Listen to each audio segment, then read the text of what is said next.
ઉત્તરાખંડના ઉત્તરકાશીમાં બનેલી સિલ્કયારા ટનલમાં 10 દિવસથી ફસાયેલા 41 મજૂરનું મંગળવારે સવારે 4 વાગ્યાની આસપાસ તેમનો એક વિડીયો સામે આવ્યો છે. જી હા, 41 જિંદગી સહી સલામત છે. એક આ રાહતના સમાચાર સામે આવ્યા છે. પણ સવાલ એ છે કે છેલ્લા 10 દિવસથી મીડિયા જગતમાં ખાલી દેશમાં રમાઈ રહેલા વર્લ્ડ કપની જ વાતો થઈ રહી છે. શું દેશમાં રમતોને મીડિયાએ કેમ આટલું પ્રાધાન્ય આપી દીધું છે એ સમજાતું નથી. ત્યાં 41 મજૂરોની જિંદગી દાવ પર લાગી છે.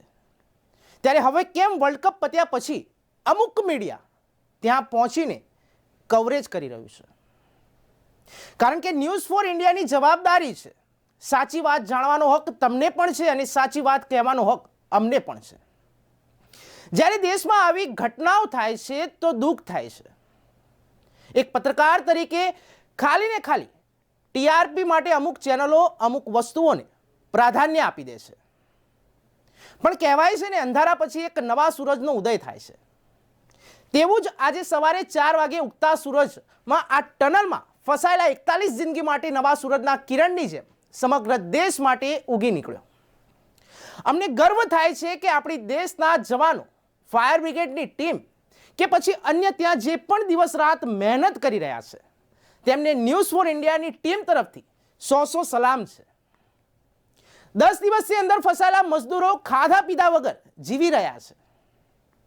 ત્યારે આજે સવારે તે ટનલમાં ફસાયેલા 41 મજૂરોને ગરમ ખીચડી બોટલમાં ભરીને મોકલવામાં આવી. આના સિવાય સફરજન અને લીંબુનું જ્યુસ પણ મોકલવામાં આવ્યું છે. આ ઘટના પછી 10 દિવસ પછી તેમને ભોજન પહોંચાડવામાં આવી રહ્યું છે. ત્યારે રાહતની વાત એ પણ છે કે આ ઘટનામાં 41 મજદૂરો હજી પણ સહી સલામત છે અને તેમને બચાવવાનો પ્રયાસ જવાનો કરી રહ્યા છે.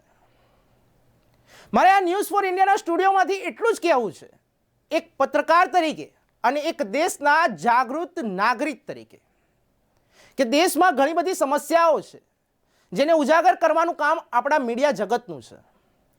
ના તો કોઈ એવી વસ્તુને કે લઈને કે જેનાથી ખાલી ટીઆરપી વધે. વર્લ્ડ કપની આ વખતે આપણે મેજબાની કરી અને એવું સારું એવું આપણી ભારતીય ટીમે ખૂબ જ અદ્ભુત પરફોર્મન્સ આપ્યો.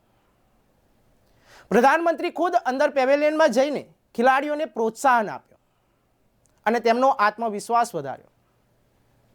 માનીએ છીએ કે દરેક દેશવાસી દુઃખી છે, પણ આ દુઃખ એ લોકો માટે પણ હોવું જોઈએ જે આપણને જે સહી સલામત એક સ્થળ પરથી બીજા સ્થળ પહોંચાડવાનું કામ કરે છે. આજે ન્યૂઝ ફોર ઇન્ડિયા દેશના તમામ એવી સંસ્થાઓને અને સંસ્થાના એમ્પ્લોયને, મજૂરોને સલામ કરે છે જે દેશના વિકાસના કાર્યોમાં પોતાનો સહયોગ આપ્યો છે. આશા રાખીએ છીએ કે સાચી હકીકત આપણી દેશની મીડિયા બતાવે અને તેને ઉજાગર કરે. ન્યૂઝ ફોર ઇન્ડિયાનું આ કર્તવ્ય આ જ છે કે સાચી વાત જણાવે, કેમ કે સાચી વાત જાણવાનો હક તમને પણ છે અને સાચી વાત કહેવાનો હક અમને પણ છે. આશા રાખીએ છીએ કે જલ્દીથી જલ્દી આ 41 જિંદગી સહી સલામત બહાર આવે.